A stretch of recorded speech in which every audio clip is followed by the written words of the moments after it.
So, as usual, the Democrats are losing their minds, and their talking heads on TV are just making things even worse. They're still continuing to blame the voters instead of looking at their backyard, instead of looking at themselves, uh, instead of taking that as a moment of learning, like where did we do wrong?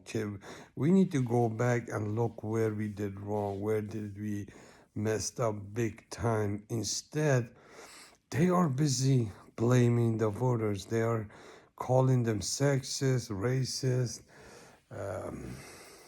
all kind of names. Like literally, I've seen a liberal, like liberals, who heard about Muslim population voting for Trump as a protest against Kamala Harris for her support for, the Israel Gaza thing, and he said, "I hope you get deported, not just to the Muslim, but also to the Mexicans." And I was like, "Wait a minute, you're liberal. So for you, it was never about protecting the minorities. It was more about protecting the status quo and having control." I mean, you are outing yourself when you say things like that. Instead of taking a step back and looking where you did wrong, because I believe that's what happened with Republicans when they lost 20 in 2020, and with a small margin. It was only 43,000 votes that Biden got more than Trump. It wasn't like a landslide. It wasn't like there were 2-3 million votes in difference. It was just 43,000. And second, when Republicans, uh, when the red wave phenomena was going on back in 2022, that didn't happen either. Republican even lost that. But since then, they have taken a step back and they have realized, okay, where did we do wrong? Where did we do right? And then the Republicans started to punch on the important issues, like really important ones. And Donald Trump, he was keep hitting it. I was actually surprised by the way Donald Trump was hitting the points. I thought he was gonna be all about, they stole the election from me. Look, he kept doing that. I don't know if it was stolen.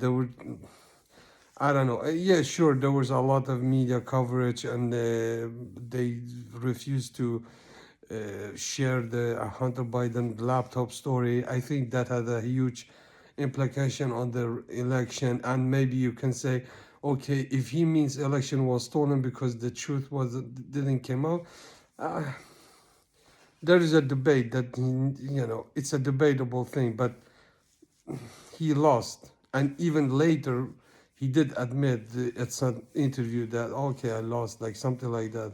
But anyway, that's a discussion for another time. But he really went back and he punched on those issues. He punched and punched and punched. And you see what happens when Trump is happy. When he's happy, he's doing it good. I don't know, like in 2020 he was always angry, and it didn't fit him. It didn't, like, it it pushed people away from him. I don't know. I didn't saw that Trump that I saw in 2016. In 2020, it wasn't the same. I mean, something was missing. But this time, whew, Trump was like a hurricane, like, a peaceful area that has never been a disaster or heavy rain or whatever, and all of a sudden you have hurricane hitting that place. That's what Trump was this 2024, and he hit really bad. And the 300 something electoral votes with Harris having, I think Trump has 312, and Harris had 226. That's a huge difference. Hurricane came and it hit, and he kept punching on the same points, which is inflation, the border, inflation, the border, inflation, the border, and everything else in between. But that's what people mostly care about. I mean, even Trump wasn't, even on stage, he seriously, I was surprised he didn't talk much about the election was stolen from me 2020. He was really in his like, you know, I have to take this home. I have to punch, and he did. He kept punching. Whereas the other side was more like, yeah, I got Cheney on my side. I got Liz. I got the new Trumper. That's a small community. That's like 10 people. If you compare 350 million, it's like you are focusing on a 500,000 people, which is no Trumper. I don't know, maybe 500,000 Republicans are no Trumper, or 1 million. But that's not an ally. You shouldn't build a coalition with what's a very tiny group. That's what they also did. Like, you think that people are gonna vote because you're with Dick Cheney and Liz Cheney? Ugh. Ugh. Of course you're gonna lose. And now they are blaming men, and that they are misogynists. Apparently, we are that, according to this MSNBC.